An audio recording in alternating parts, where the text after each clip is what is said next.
Joining us now is Vikings analyst Pete Bercich, and it's our favorite time of the year, Pete, legal tampering.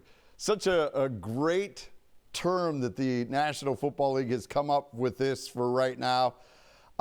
Teams are coming to deals rather quickly, but it seems compared to last year, the Vikings are slow playing this a bit to this point. Yeah, maybe a little bit. It's we did such a good job with free agency last year. Again, it's only the first day, but it's pretty remarkable to see some of the moves that have been made. 3 new offensive guards coming into the division. There's only 8 of them in the entire. There's only 4 teams. There's 8 guards. 3 of them are going to be new already. So yeah, there's been a lot of movement and crazy first day. Wonderful day for Twitter to go down for a while, The one day that you need it, you need your updates, and yeah, it is what it is. All right, that interior line was something that everybody thought the Vikings would be aggressive, that seemed to be their spot because they had all this money, that they had cleared salary cap, and you thought they would be the ones to be going after these prized offensive linemen, and instead, everybody else in the division has jumped in. Yeah, I mean, the Bears have replaced their entire front, all 3, both their guards and their center. Green Bay picking up a guard today, so yeah, I mean, you scratch your head a little bit. You're thinking that these are kind of maybe this is the way that they're going to go, or at least this is what we see as their needs, and they're going to find a different way, to fill them. So. Yeah, the clock is ticking, but it's just amazing the amount of quality players. DJ Reed coming to the NFC North, so a lot of good talent coming to the NFC North. So this division, I don't think is going to get anything but more competitive. At the time that we are talking, the top pick the Vikings have brought in is Isaiah Rodgers from the Eagles. He wasn't a regular there, but did get significant playing time. Is this a guy that can become a starter for the Vikings? Well, right now he is a starter, right? I mean, not knowing where Byron Murphy's going to go, you have Mekhi Blackman and him. So right now, yeah, he's penciled in as a starter. I've seen some things about a lot of comments about how well he played when he got the opportunity. So an emerging talent, I guess, if you will, but we'll get a chance to dig up some of the old game film, take a look and see what we think. But he's, by no means was he high on the radar as far as a national free agent goes at that position. But again, when it comes to signing defensive free agents, you got to defer a little bit to this coaching staff. Last year with the guys that they brought in and how well those guys played, you really just have to hold judgment. But we need a lot of defensive backs. That room is pretty empty. So yeah, they're gonna be signing, I think, a lot of guys at that position. A lot of Viking fans are nervous that Byron Murphy Jr. goes elsewhere. How big a blow would it be if the Vikings are not able to secure his talents for the upcoming season? Yeah, I mean, right, as every day in free agency goes by, it's going to be harder and harder to replace him, right? So if he's your number one.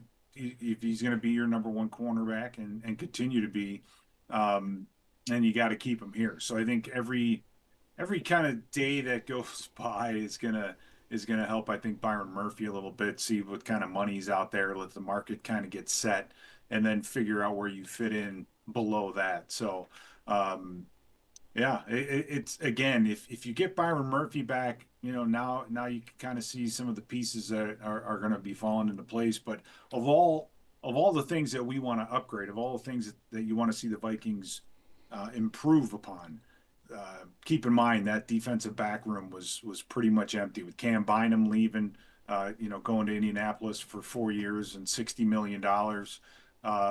That's another space that the Vikings have to fill. So it's they're going to have some work to do. Do you think Bynum that just got too rich for the Vikings, or do you think that the team was ready to move on from Cam and go in a different direction, or do you think the market maybe priced himself out of the Vikings' reach? Yeah, I mean, I think it's hard. It's so hard to say. right? I mean, big increase in cap numbers. The Vikings do have a lot of room.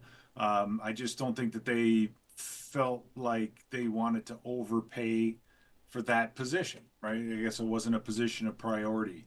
And so, and you never know, maybe Cam Bynum wanted to, get a change of scenery, right? You don't know that end of Right. it either. So, we wish the best for Cam. We saw him develop, did a great job for us the last couple of years. So, 4 years, 60 million. I mean, it's hard to get sticker shock anymore, right? With these Right. contracts that are coming out. So you just have to, move on to the next. And there are some safeties out there, and unfortunately, again, we as Viking fans are looking at this draft, and we're not excited about the draft capital because there just isn't a ton of it. So free agency, yeah, we need to fill as many holes as we can in this period.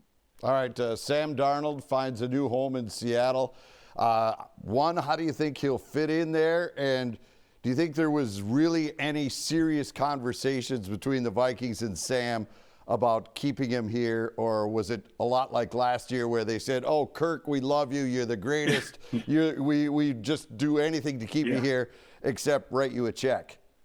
Yeah, I mean, I think, yeah, all things being equal, they would love to have kept Sam around. Now, would Sam wanted to stay, knowing that JJ McCarthy is ready and waiting, that the team invested in him as a first round draft pick? How long of an investment could the Vikings make? I mean, as soon as Seattle or a couple of these teams jumped in and offered him starter type money, I think Darnold is knows that he had to go, right, and it was time for him to move on. So it's amazing. He goes to Seattle, the team where he had probably his best comeback of all, of the year. That the throw to Justin Jefferson in the back corner of the end zone left a good impression. Not, I guess, not just on the fans, but on the entire organization, because they stepped up and paid him. And if you look at the other quarterbacks in the league, and somewhere around 40 million is about where I see Darnold fitting with if that's assuming he plays as well next year as he did this year. So, were you ever in the camp of tag him and then try to trade him? Or do you think that would have gotten too messy, too dicey for the Vikings to try and pull that trick? Yeah, it would have been very messy, because not only to get the trade done, um, you're putting a lot of equity on top of what you're already going to have to pay, and then assume that you can negotiate with the quarterback and get a long-term deal in place that he really wants. So, um, the tag and trade, I don't not to say teams value their draft picks so much more now that the franchise tag is becoming harder and harder to live by, I Okay. think. And we knew it only takes one, obviously. But I don't know if teams would be willing to pay him, but I don't know if they'd be willing to give up a first rounder or multiple first rounders, depending on what level you did tag him. And then if no one does, now you're stuck again paying.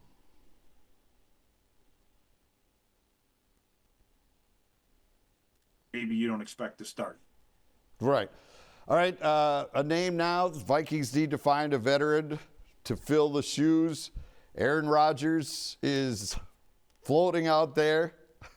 I can see you shaking your head already. You do not want to see Brett Favre 2.0. Well, I don't think it has anything to do with Brett Favre 2.0. I'm just talking about from what we saw. Now, one thing's for certain. We saw Aaron Jones twice a year, every year that he was with the Green Bay Aaron Packers. Rodgers, you mean? I'm sorry, Aaron Jones, Aaron Rodgers. Aaron Rodgers, we got to see in London when we played the Jets. Aaron Rodgers is a shadow of what he used to be, right? I understand you're getting older and the skills decline. Um, I think he's just physically, in my opinion, too far gone to be a starter. Could he come in and be a backup? Yes, he possibly could, but is that something that this organization wants? Well, maybe they do, but as a stopgap or a starter, um, I guess I just don't see that. I see him on from a production standpoint really on the decline, and at or near where he played with the Jets this year is kind of where I see it. So it's hard, I think, for the Vikings to make would be hard to make that kind of a commitment to him. All right, so is this J.J. McCarthy full steam ahead? Are they going to look for another stopgap like they did last year with Darnold and have a guy that's actually good enough to start should something happen or development-wise? Or are they now putting all their chips on the table with J.J. and saying, this is your team? Well, we'll see, who they sign. Because right now we don't have a backup quarterback, if I'm not mistaken. Right. Nick Mullins is gone. And Mullins went to Jacksonville. So I think the Daniel Jones full court press is on in that regard, and the recruiting side of it. I don't know how much, you're gonna have to wait and see on that one, because if someone does step up and offer Daniel Jones enough money to be a starter or a big contract, something beyond, starter money, then we'll see if the Vikings match that. I mean, if we sign Daniel Jones, the amount of money we pay him to stay will give you an idea of what they think of J.J. McCarthy, if he's a day one starter this year, or if they expect this to be a transition down the road still.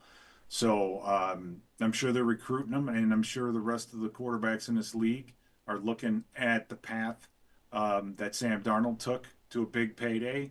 And there's something to be said about that. I think there's going to be a couple of quarterbacks out there who are willing to, maybe sit back and get some tutelage under Kevin O'Connell in this offense. Vikings are bringing back Aaron Jones. He had his greatest season numbers-wise a year ago with the Vikings. Do you see this as a no-brainer, or is there risk some because of the beating he takes, just the running style that he employs? Is that a risk giving him a 2-year extension? I don't think it's necessarily a risk to give him a 2-year extension, but what you have to do is give him help, right? He like you just mentioned, he had more touch. So you've got to get him help. You've got to get someone who can legitimately take some snaps off of him and cut down the amount that they need him, because he definitely, slowed down a little bit as the season went. He's not getting any younger, so yeah, you definitely need to add some depth to that running back room. All right, again, the way the Vikings are approaching this, we've not seen any line help either side of the ball. We're pretty much through day one. Does that surprise you, concern you, or are you like, there's plenty of options still on the table for them to improve this line on both sides of the ball?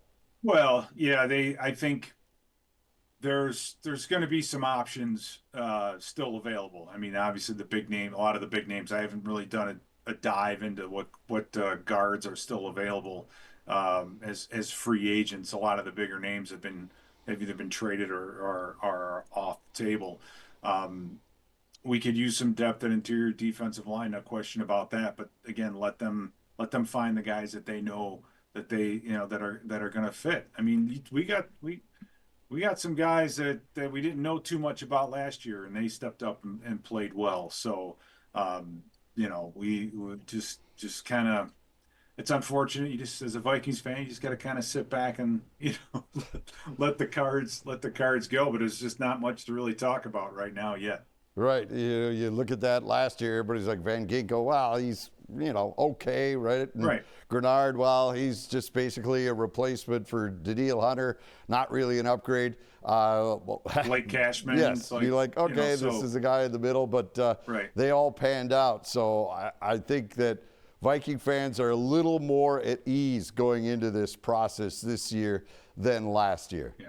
Yeah, I mean, absolutely. And yeah, we do need, I mean, the right guard position is the one on offense that we really have to take a good look at, figure out who's going to be there. And then defensively, again, I go back to that defensive back meeting room, just who's in it, right? What bodies do we have left? Because there was a mass exodus at the end of the season because those guys were all free agents. So yeah, where do you need bodies? Well, you need DBs, no question about that. Could always use more defensive linemen. But for the most part, that meeting room, that defensive back meeting room is where we definitely need the personnel. All right, Pete, thank you so much. We'll keep in touch as free agency continues to play out. All right, Jim. Thank you.